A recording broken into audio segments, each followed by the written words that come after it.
ऋण महोत्सव में टैबलेट व स्मार्टफोन एवं कृषि यंत्र अनुदान वितरण के कार्यक्रम में उपस्थित हमारे साथ माननीय मंत्री, मैनपुरी के लोकप्रिय विधायक आदरणीय जयवीर सिंह ने मुझे कई बार आने का अवसर मिला, लेकिन इस बार जब मैं यहां पर पहुंचा तो नजारा बदल चुका है। मैनपुरी का नौजवान, मोहनपुरी का युवा, करहल का नौजवान, करहल का युवा अब सीधे रोजगार से जुड़कर विकास की मुख्य धारा से जुड़ना चाहता है। ये आज मैं देख करके कह सकता हूं। जिस ढंग से हजारों कंपनियां पूरे देश में माननीय प्रधानमंत्री नरेंद्र मोदी जी के मार्गदर्शन में, उत्तर प्रदेश में माननीय मुख्यमंत्री योगी जी के नेतृत्व में नौजवानों को सीधे रोजगार से जोड़ने का काम कर रही है, करहल भी उसे अछूता नहीं है। बड़ी संख्या में कंपनियों ने अपने अपने काउंटर लगाकर करहल के नौजवानों को सीधे रोजगार से जुड़ने का अवसर दिया।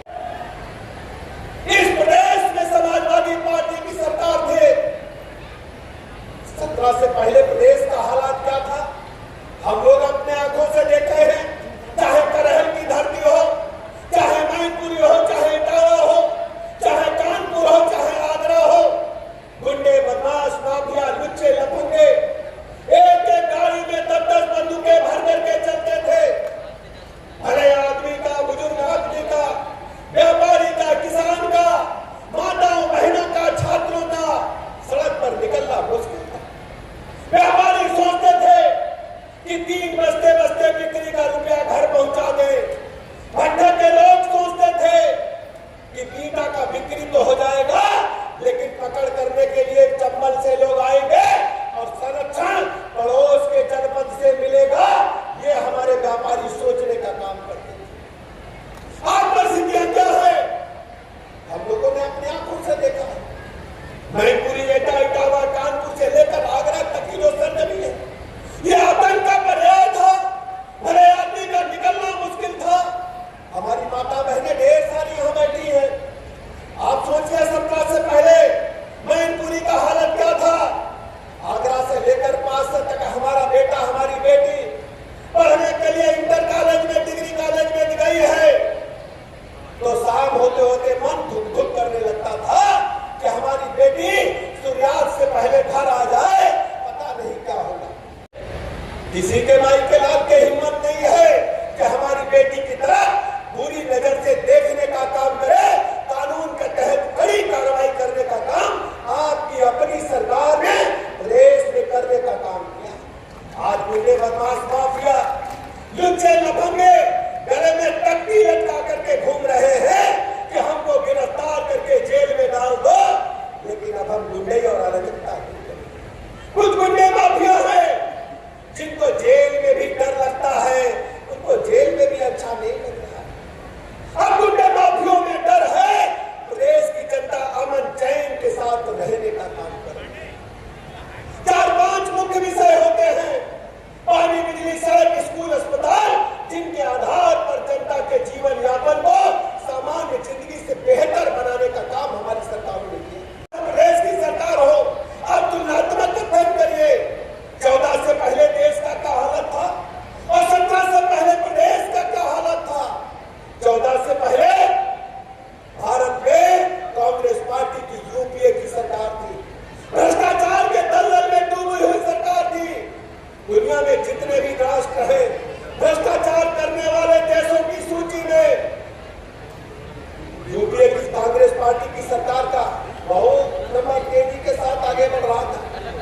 कहीं 2G स्पेक्ट्रम मोबाइल घोटाला हो रहा था, कहीं सेना के बने भवनों में घोटाला हो रहा था, कहीं कॉमनवेल्थ के गेम हुए तो उसमें भी घोटाला हो रहा था, और कहीं कोयला की खदानों में भी घोटाला हो रहा था। कांग्रेस पार्टी की सरकार के ढेर सारे मंत्री जेल की सीटों के पीछे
चाहूंगा।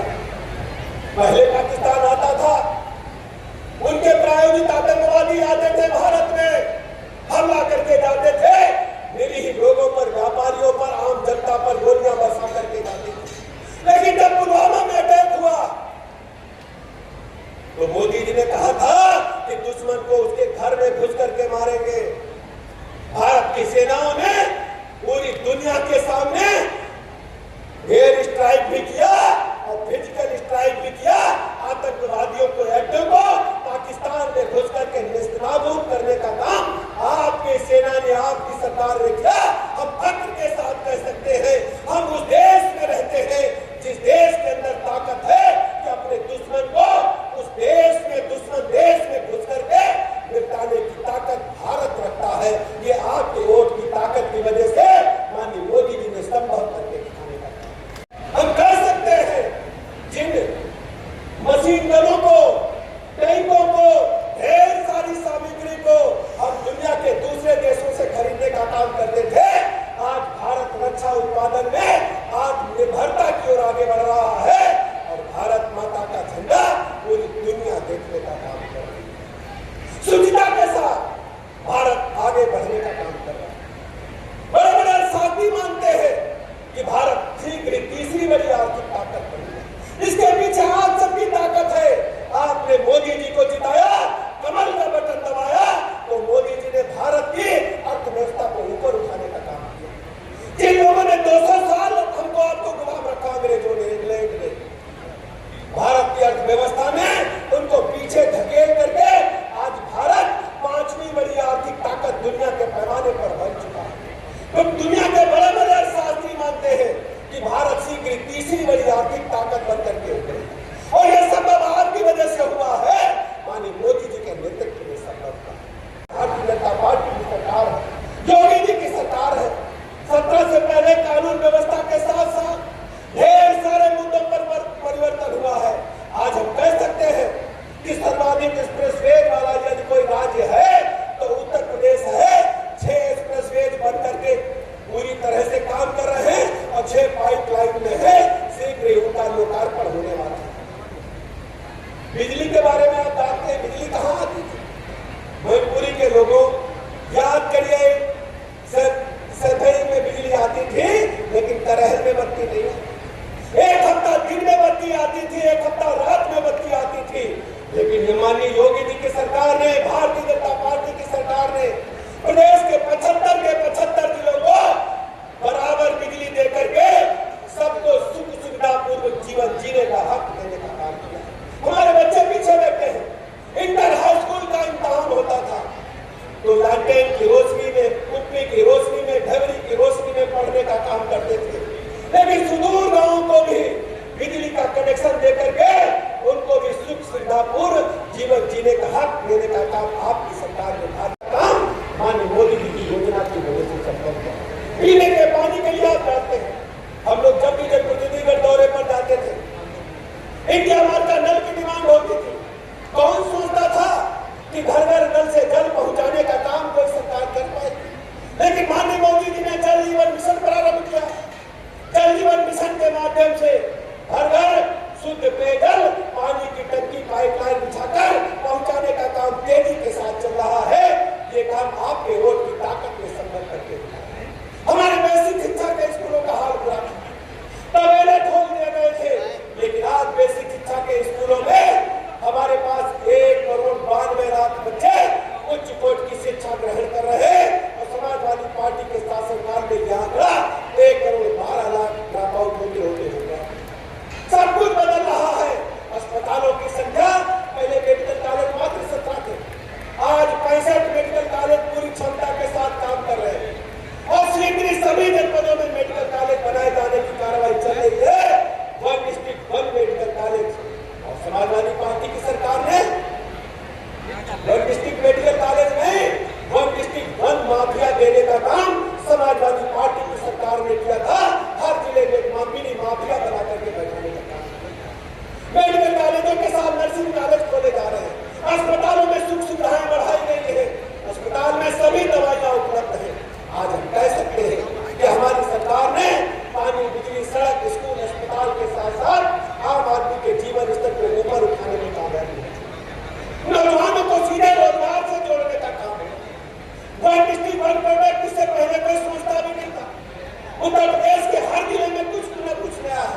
जैसे मुरादाबाद का पीतल उद्योग मशहूर है, आगरा का पेठा मशहूर है, फिरोजाबाद की चूड़ी मशहूर है, अलीगढ़ के ताले मशहूर है, रामपुर की वायलिन मशहूर है, भदोही का गलीचा कालीन मशहूर है, प्रयागराज इलाहाबाद का अमरूद मशहूर है, तो सिद्धार्थनगर का काला नमक चावल मशहूर है, तो लखनऊ के चिकनकारी के कपड़े पूरी दुनिया में नहीं होता था। हमारी सरकार ने वन डिस्ट्रिक्ट वन प्रोजेक्ट के माध्यम से प्लेटफॉर्म प्रदान किया, मार्केटिंग की। आज पूरे दुनिया में उत्तर प्रदेश के जो वन डिस्ट्रिक्ट वन प्रोजेक्ट है तहलका मचा रहे हैं। माननीय प्रधानमंत्री जी भी जब दुनिया के राष्ट्रों में दौरा करते हैं तो राष्ट्र अध्यक्षों को स्मृति देने के लिए उत्तर प्रदेश के वन डिस्ट्रिक्ट वन प्रोजेक्ट का उपयोग करने का काम। इसलिए मेरे करहल में आज आपसे कहने के लिए आए, हमारी सरकार विभिन्न योजनाओं के माध्यम से रोजगार से आपको जोड़ने का काम करेगी। इससे पहले सपा की सरकार में क्या होता था? सपा की सरकार में क्या होता था? रोजगार चुनिंदा लोगों को मिलता था, जो उनके दरबारी थे उनको मिलता था। लेकिन आज मैं गारंटी के साथ कह सकता हूँ, योगी जी की सरकार ने सरकारी नौकरियों में 6.5 लाख से अधिक नौजवानों को रोजगार प्रदान किया है। अधिकारी से लेकर विपक्षी पदों तक पर एक भी सिफारिश नहीं, निष्पक्ष पारदर्शिता और शुचिता के साथ नौकरी देने का काम आपकी सरकार ने आपको वोट देने का। कुल मिलाकर के 1846 हितग्राहियों को 52.91 करोड़ रुपए का ऋण वितरण किया जा रहा है। राष्ट्रीय ग्रामीण आजीविका मिशन के माध्यम से 238 स्वयं सहायता समूहों को 14.8 सिंह जी ने रानी लक्ष्मीबाई के नेतृत्व में जब बदल हुआ था तो 1857 में मैनपुरी में अंग्रेजों को खिलाफ बिगुल बजाने का काम राजा तेज सिंह ने। अब आप सबकी भी जिम्मेदारी है कि हम स्वयं निर्णय लेंगे। आप सोचिए, यदि करहल का कोई बेटा बेटी यहां से चुना गया होता तो क्या छोड़ करके आपको जाता? करहल का बेटा बेटी क्या योग्य नहीं है तो चुन करके उत्तर प्रदेश की सबसे बड़ी पंचायत में जाएगा? इसलिए मैं आपसे निवेदन करने के लिए आया, आपसे निर्णय लेना है, सरकारों का अध्ययन करना है, तुलनात्मक अध्ययन करना है और करहल के बेटा बेटी को आगे बढ़ाने के लिए काम करना है। करहल के बेटा बेटी के लोगों से कहना चाहता हूँ, अपनी माताओं से कहना चाहता हूँ, हम लोग बचपन से मैनपुरी आते जाते रहे। मैनपुरी में ढेर सारी अपनी रिश्तेदारियां हैं। मोड़ा मोड़ी लोगों को हमको मुख्य धारा में लाना है, उनके जीवन को आगे बढ़ाने के लिए काम करना है और ये संभव भारतीय जनता पार्टी की सरकार ही कर सकती है। इसलिए मेरे मित्रों, आप सब लोग मुख्य धारा में शामिल होकर के माननीय मोदी जी को, माननीय योगी जी को मजबूत करने का काम करें। इन्हीं शब्दों के साथ जिसमें कि कुमारी अंशी जोरदार तालियां, आपको साक्षी, कुमारी साक्षी, नेहा, आपको भी नोएडा में मिली है ट्रेनिंग सेंटर में नेहा, एक बार जोरदार तालियां हमारे सभी विद्यार्थियों के लिए। कुमारी प्रगति और Anshul Kumar, sunrise educational society में आपको जॉब मिली है। मोहित कुमार, एक बार जोरदार तालियां। शालिनी, श्वेता, आप सभी को सनराइज